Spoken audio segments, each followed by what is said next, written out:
Kali ini saya mau membahas pasal penghinaan presiden dan wakil presiden di dalam pasal 218 RUU KUH Pidana. Ya, akhir-akhir ini juga cukup viral dibicarakan oleh berbagai pihak. Ayat 1 pasal 218 berbunyi, setiap orang yang di muka umum menyerang kehormatan atau harkat dan martabat diri presiden atau wakil presiden dipidana dengan pidana penjara paling lama 3 tahun 6 bulan atau pidana denda paling banyak kategori 4. Pasal 2 ayat 2 tidak merupakan penyerangan kehormatan atau harkat dan martabat sebagaimana dimaksud pada ayat 1 jika perbuatan dilakukan untuk kepentingan umum atau pembelaan diri. Bagian penjelasan pasal 218 ayat 1 menyebut ketentuan ini tidak dimaksudkan untuk meniadakan atau mengurangi kebebasan kritik ataupun pendapat yang berbeda atas kebijakan pemerintah. Penghinaan pada hakikatnya merupakan perbuatan yang sangat tercela karena menyerang atau merendahkan martabat kemanusiaan. Jika dilihat dari berbagai aspek, misalnya moral, agama, nilai-nilai kemasyarakatan, dan hak asasi manusia. Oleh karena itu, secara teoritik dipandang sebagai reh delik atau intrinsically wrong atau mala in se. Mala in se ini merupakan bahasa Latin yang artinya suatu perbuatan yang tanpa dirumuskan sebagai kejahatan sudah merupakan kejahatan dengan mengacu pada norma atau prinsip umum masyarakat beradab. Sehingga wajar pasal penghinaan itu dilarang di berbagai negara. Kemudian pasal penjelasan ayat 2, pasal 218, yang dimaksud perbuatan dilakukan untuk kepentingan umum adalah melindungi kepentingan masyarakat banyak yang diungkapkan melalui hak berekspresi dan hak berdemokrasi. Lebih lanjut, penjelasan pasal 218 ini versi pemerintah oleh Wamenkumham, dalam hal ini Prof. Edi Hiaret, beliau mengatakan yang dilarang itu adalah penghinaan, bukan kritik. Kemudian yang dimaksud dengan menyerang kehormatan atau harkat dan martabat diri merupakan penghinaan yang menyerang nama baik atau harga diri presiden dan wakil presiden di muka umum. Perbuatan itu termasuk menista dengan surat, memfitnah, dan menghina dengan tujuan memfitnah. Menurut Prof. Edi, perumusan RUU KUH Pidana ini tidak mungkin menyenangkan semua orang. Oleh sebab itu, beliau menyarankan ada pihak-pihak yang tidak setuju bisa menempuh jalur gugatan di Mahkamah Konstitusi. Lalu terkait dengan tanggapan publik, kenapa RUU ini tidak dipublikasi, baik itu RUU-nya sendiri maupun naskah akademiknya? Nah, alasan Prof. Edi ya sengaja tidak dipublikasi karena ada beberapa faktor, misalnya ada perbaikan seperti masalah typo atau salah ketik. Ada juga 2 pasal yang kemudian dihapus oleh pemerintah, yaitu pasal advokat curang dan pasal dokter dan dokter gigi tanpa izin praktek. Lalu ada juga masukan dari masyarakat yang harus dipertimbangkan, tapi Prof. Edi tidak menjelaskan seperti apa atau pasal berapa yang dimaksud dengan pertimbangan dari masyarakat itu. Kemudian menjadi alasan bahwa RUU ini tidak dipublikasi sebelum diserahkan ke DPR itu supaya menghindari adanya konflik. Satu hal yang cukup kontroversial juga adalah pernyataan dari Prof. Edi bahwa presiden itu adalah simbol negara. Itu berdasarkan komentarnya di Metro TV News pada tahun 2019, tepatnya di tanggal 4 September. Prof. Edi juga mengatakan bahwa kenapa pasal penghinaan presiden dan wakil presiden ini perlu, karena dia membandingkan kepala negara lain itu kita sebagai warga Indonesia wajib menghargai. Oleh sebab itu wajar dong kalau presiden kita sendiri kita hargai. Senada dengan Prof. Edi, penjelasan juga datang dari anggotanya atau anak buahnya Pak Albert Aris yang juga merupakan tim sosialisasi RUU KUH Pidana dari Kemenkumham. Menurut beliau pasal 218 itu berbeda dengan pasal 134 KUH Pidana.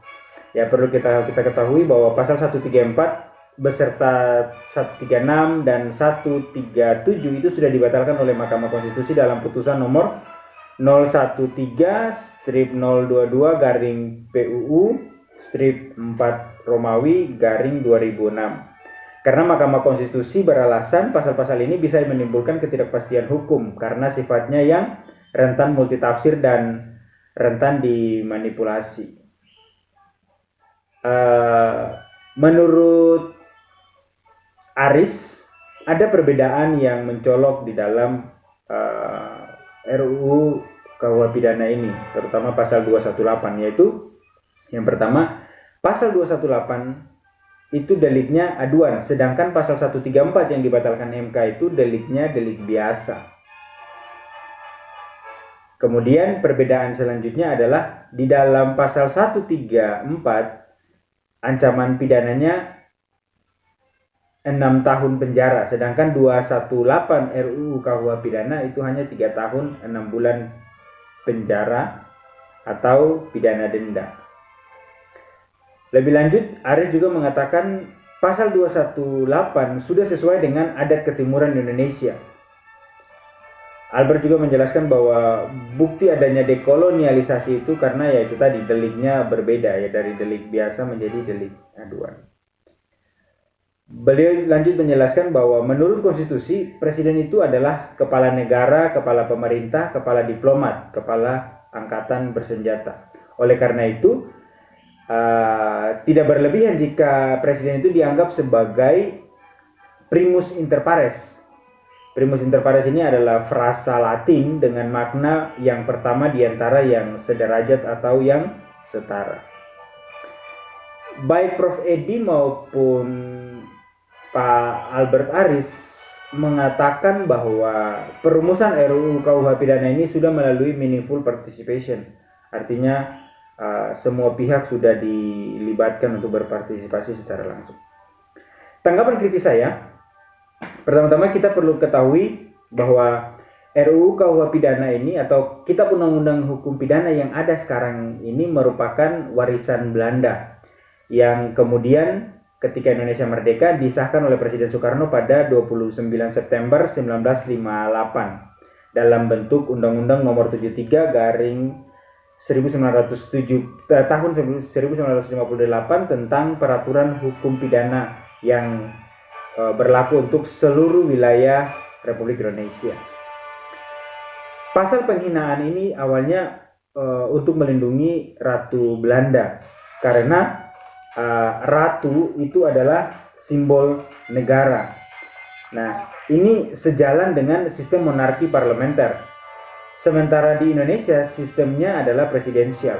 Kalau dalam sistem monarki parlementer di Belanda, kepala pemerintahan adalah Perdana Menteri dan tidak ada pasal penghinaan terhadap Perdana Menteri.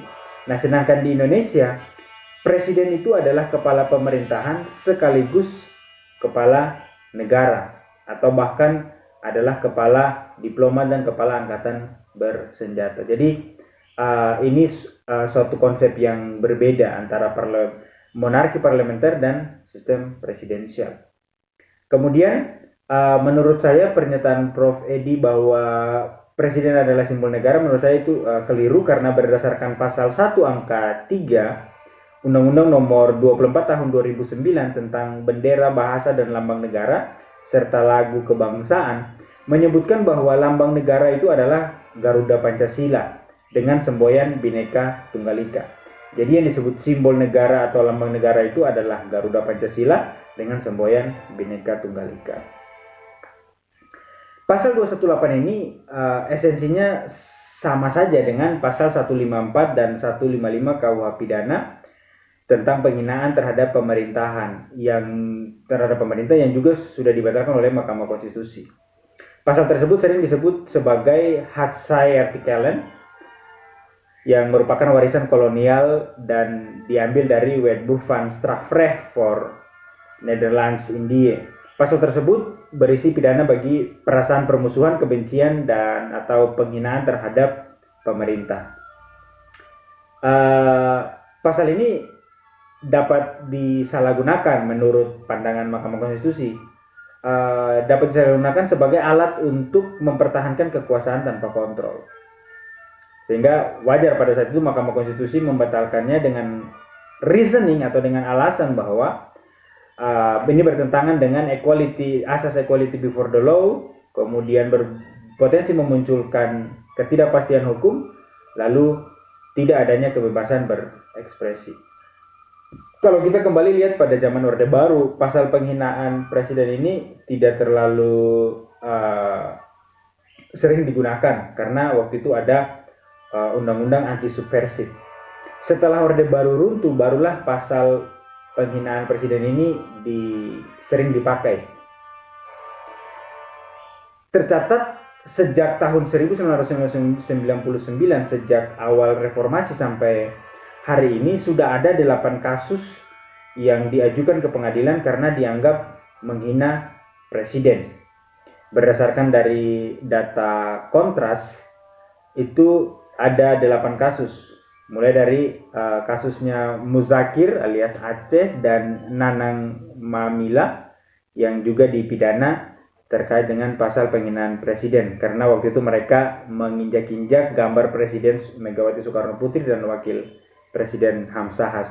Ada juga M. Iqbal Siregar, Ketua Gerakan Pemuda Islam, yang dikenakan pasal penghinaan presiden juga karena melakukan orasi saat demonstrasi di Istana Merdeka, yang mana pada orasi itu dianggap menghina Presiden Megawati dan Wakil Presiden Hamzahas. Lalu ada Supratman. Supratman ini dia seorang redaktur harian nasional Rakyat Merdeka yang menulis artikel dengan judul pertama, judulnya itu adalah Mulut Mega Bau Solar. Kedua, Mega Lintah Darat. Ketiga, Mega Lebih Ganas dari Sumanto. Tulisan-tulisan itu masing-masing ditulis pada tanggal 6, 8, dan 31 Januari 2003. Karena tulisan kritis itu, dia kemudian dikenai pasal penghinaan presiden. Lalu ada juga Iwayan Suwardana yang juga kena pasal penghinaan presiden dalam aksi unjuk rasa menolak kenaikan bahan bakar minyak pada masa pemerintahan Susilo Bambang Yudhoyono. Lalu ada juga Monang Tambunan. Dia merupakan Presidium Gerakan Mahasiswa Nasional Indonesia yang juga kena pasal penghinaan presiden. Ada juga Herman Saksono. Dia ini iseng mengutak-atik foto mirip artis Mayang Sari dan Putra Soeharto, Bambang Triatmojo, dengan wajah Presiden SBY. Kemudian kena juga pasal penghinaan presiden. Lalu ada juga Egy Sujana, sama kasusnya. Lalu ada juga M. Arsyad yang juga kena pasal penghinaan presiden setelah dia membuli Presiden Joko Widodo di Facebook pada masa pemilu presiden 2014. Jadi kalau melihat sejarah tadi, catatan sejarah tadi tentu mengerikan, bukan? Jadi tidak menutup kemungkinan kasus-kasus serupa akan terjadi lagi. Tidak menutup kemungkinan orang-orang yang bersikap kritis, bersuara kritis terhadap pemerintah akan mengalami hal yang sama saat ini ketika disahkannya RUU KUH Pidana. Kritik terhadap pendapat bahwa pasal 218 ini merupakan atau RUU KUH Pidana ini sudah memiliki landasan moral, agama yang sesuai dengan adat ketimuran di Indonesia, itu juga mendapat kritik dari berbagai pihak. Salah satunya misalnya dari Ferry Amsari, seorang pakar hukum tata negara. Dalam salah satu diskusi di ILC, beliau mengatakan bahwa dasar hukum agama itu masih agak nyambung, karena misalnya beliau membandingkan di dalam Islam itu ada seorang pemimpin agama yang bernama Umar bin Khattab. Dalam sejarah Islam itu ketika dihina, ia tidak memenjarakan orang yang menghina tersebut. Begitu pula di dalam Kristen, Tuhan Yesus yang adalah seorang pemimpin mengatakan bahwa ketika dia disalibkan, dia justru mengatakan, ya Bapa, ampunilah mereka sebab mereka tidak tahu apa yang mereka perbuat. Artinya bahwa dasar argumentasi agama sebagai legitimasi RUU KUH pidana ini, terkhusus pasal 218 ini tidak nyambung.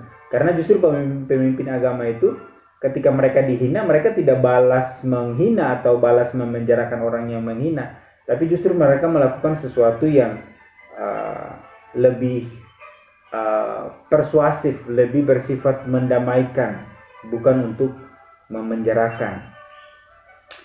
Kemudian tanggapan kritik terhadap bahwa pasal 218 ini berbeda dengan 134 KUH pidana itu agak keliru, karena meskipun deliknya itu berbeda, antara delik biasa kemudian diubah menjadi delik aduan, tetap substansinya sama, yaitu mengancam kebebasan berekspresi, bertentangan dengan asas equality before the law, dan menimbulkan ketidakpastian hukum karena multitafsir. Bahkan beberapa pakar hukum mengkhawatirkan jangan-jangan RUU KUH pidana ini bukan bentuk dari dekolonialisasi, tetapi justru akan melahirkan otoritarianisme. Kemudian kalau disebut adanya meaningful participation dalam perumusan RUU KUH pidana ini, tentu patut dipertanyakan juga, karena naskah akademiknya sampai hari ini tidak tahu seperti apa, tidak pernah dipublis. Kemudian RUU-nya itu sendiri tidak pernah dipublikasikan ke publik. Nanti baru awal bulan Juli 2022 ini dipublis setelah menyerahkan naskah tersebut ke DPR. Jadi atas inisiatif DPR lah naskah tersebut atau RUU tersebut kemudian dipublis. Itu pun publik hanya diberikan kesempatan hanya waktu yang singkat untuk berpikir mengkritisi kitab undang-undang hukum pidana yang tebal itu gitu. Nah, padahal kan yang disebut dengan meaningful participation itu harus ada keterbukaan ke publik dan terjadi dialog, terjadi diskusi, terutama terhadap mereka-mereka yang selama ini sangat ngotot untuk memprotes itu. Misalnya mahasiswa dan beberapa NGO yang termasuk wartawan juga yang selalu kritis terhadap kebijakan-kebijakan pemerintah. Karena ini kan sebenarnya kelanjutan dari naskah yang pernah dikritik tahun 2019, yang mengkritik secara masif waktu itu adalah mahasiswa, kemudian jurnalis, dan beberapa NGO. Tetapi ketika diprotes keras seperti itu, lalu oleh Presiden Jokowi ditunda. Nah, dalam proses penundaan pengesahan itu, harusnya yang disebut meaningful participation itu, orang-orang yang ngotot ini dilibatkan untuk duduk bersama, musyawarah mufakat sebagaimana semangat di dalam Pancasila. Dan kalau dilihat dari perspektif sosiologi hukum itu, misalnya oleh Prof. Sachito Raharjo, bahwa beliau mengatakan hukum itu untuk manusia, bukan manusia untuk hukum itu untuk manusia, bukan manusia untuk hukum, atau untuk merumuskan suatu aturan hukum, manusia itu harus dilibatkan secara utuh gitu, secara langsung, sehingga di dalamnya terjadi dialog. Nah, tapi yang terjadi justru tidak.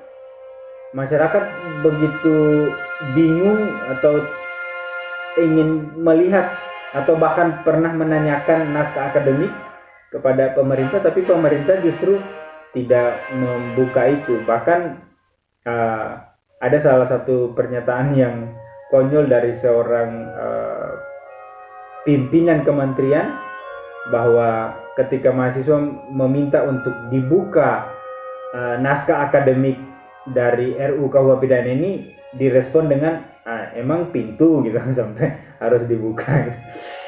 Nah ini kan agak tidak mencerminkan adanya meaningful participation. Makanya sekarang terjadi protes baik dari mahasiswa maupun kalangan akademisi.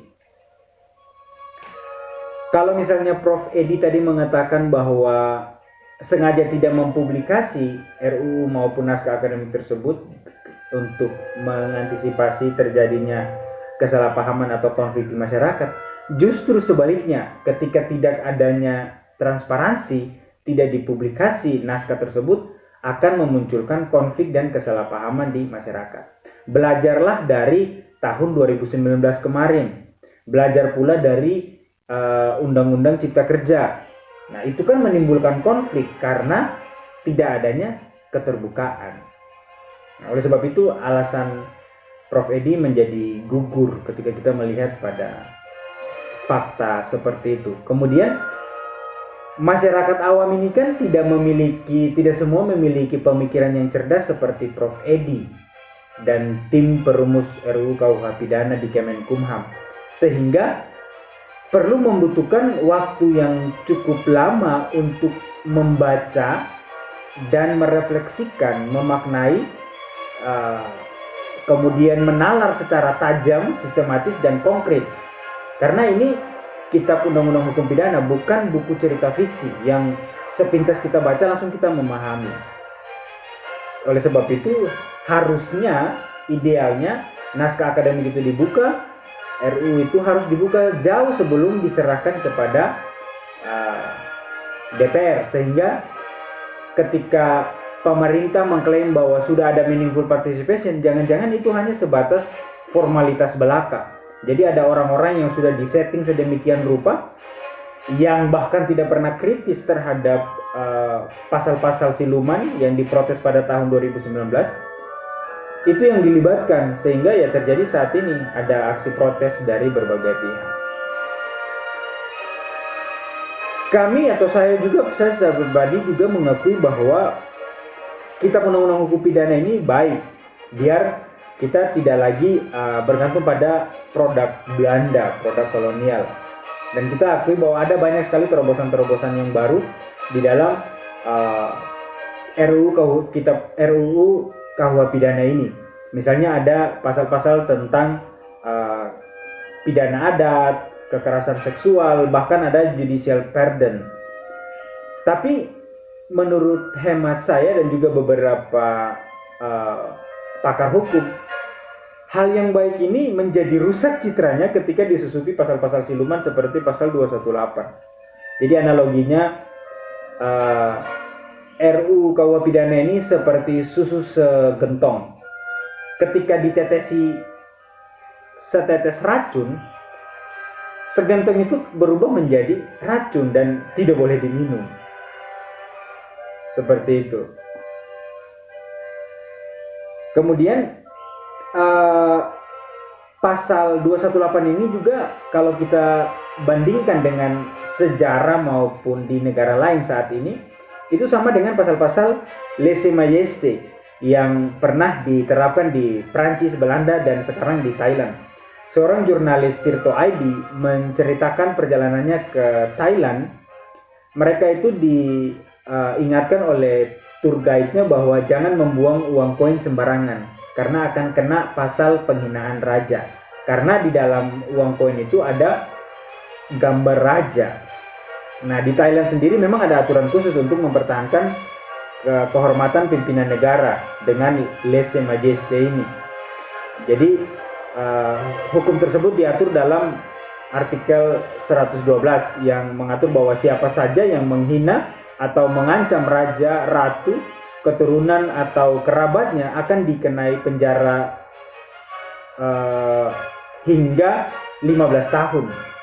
Aturan ini kemudian dipakai oleh militer untuk membungkam oposisi atau bahkan sekedar suara kritis masyarakat. Dan tercatat di Thailand sudah ada ratusan orang yang terjerat pasal lèse-majesté ini. Menurut Human Rights Watch, antara Januari 2006 hingga Mei 2011 itu sudah ada sekitar 400 kasus lese majeste yang dibawa ke pengadilan. Coba bayangkan, itu terjadi di Indonesia. Bukankah pasal-pasal lese majeste ini akan memenjarakan warga negara Indonesia sendiri? Kalau kita lihat ke belakang, pasal 218 ini juga sama dengan pasal 265 RUU KUH Pidana versi tahun 2006. Jadi perlu diketahui, sebelum ada versi 2019, itu sebenarnya sudah ada versi RUU KUH Pidana tahun 2006. Di dalam pasal 265 versi 2006 itu menulis, setiap orang yang di muka umum menghina presiden atau wakil presiden dipidana dengan pidana penjara paling lama 5 tahun atau pidana denda paling banyak kategori 4. Itu sebesar 300 juta. Masalahnya, pasal yang sejenis ini dimunculkan lagi padahal sudah diputuskan oleh Mahkamah Konstitusi bahwa pasal-pasal tersebut bertentangan dengan Undang-Undang Dasar 1945. Ya wajar kemudian mendapat kritik dari berbagai pihak. Bahkan salah satunya dari pakar hukum tata negara yang saya sebutkan tadi, Ferry Amsari, dia bilang bahwa ya presiden itu kan harus dalam menjalankan tugasnya siap mental gitu, harus kebal kuping. Ya kalau nggak kebal kuping, nggak siap mental, ya jadi ketua RT saja gitu. Ini agak keras sebenarnya. Tapi yang mau dikatakan bahwa pasal 218 di dalam RUU KUH Pidana ini sebenarnya substansinya sudah dibatalkan oleh putusan Mahkamah Konstitusi itu, sehingga tidak perlu lagi ada di dalam RUU KUH Pidana. Dan menurut beberapa pakar bahwa undang-undang RUU KUH Pidana terutama atau terkhusus pasal 218 ini tidak mendesak untuk diterapkan saat ini, karena itu bukan kebutuhan mendasar bangsa Indonesia saat ini. Yang menjadi kebutuhan mendasar bangsa Indonesia saat ini adalah kestabilan ekonomi dan kestabilan politik. Nah, bahkan kalau mau berpikir konsisten bahwa ini adalah hal yang mendesak, harusnya dari tahun 2019 ketika diprotes secara masif itu langsung segera dirumuskan dan disahkan, tetapi malah ada ulur waktu sampai 3 tahun berselang kemudian muncul lagi, tapi tanpa ada perbaikan, muncul dengan substansi yang sama seperti yang pernah ditolak. Dan kalau mau dilihat dalam Kitab Undang-Undang Hukum Pidana, tanpa ada pasal 218 pun sebenarnya sudah ada pasal 310. Karena di dalam pasal 310 KUH Pidana itu dengan jelas mengatakan barang siapa sengaja menyerang kehormatan atau nama baik seseorang dengan menuduhkan suatu hal yang dimaksudkannya terang supaya hal itu diketahui umum, diancam karena pencemaran dengan pidana penjara paling lama 9 bulan atau denda paling banyak Rp4.500. Nah, kalau kita membedah pasal ini, pasal 310 ayat 1 ini, maka kita akan mengetahui bahwa di dalamnya itu ada 2 unsur. Pertama ada unsur objektif dan unsur subjektif. Unsur objektif itu adalah barang siapa, kemudian menyerang kehormatan atau nama baik seseorang, lalu ada unsur dengan menuduhkan suatu hal. Nah, itu unsur objektif. Nah, sedangkan unsur subjektifnya adalah dengan maksud yang nyata supaya tuduhan itu diketahui umum. Kemudian unsur subjektif lainnya adalah dengan sengaja, atau dalam bahasa asingnya itu obstelik. Jadi kalau melihat unsur-unsur ini, maka tidak perlu lagi ada pasal penghinaan presiden dan wakil presiden atau pemerintah. Karena presiden sebagai pribadi, misalnya katakanlah Pak Presiden Pak Jokowi sebagai manusia biasa yang setara, yang sesuai dengan asas equality before the law yang kedudukannya sama di hadapan hukum, sudah bisa menggunakan pasal 30 ini ketika terjadi penyerangan kehormatan terhadap dirinya, sehingga tidak perlu lagi ada pasal 218 dalam RUU KUH pidana. Kemudian terkait dengan status primus inter pares yang disampaikan oleh Aris Albert tadi, menurut beberapa ahli ini terlalu berlebihan karena presiden itu sudah memiliki banyak hak khusus dan istimewa. Jadi adalah keliru jika kemudian presiden merendahkan hak-hak rakyat sebagai pemilik kedaulatan.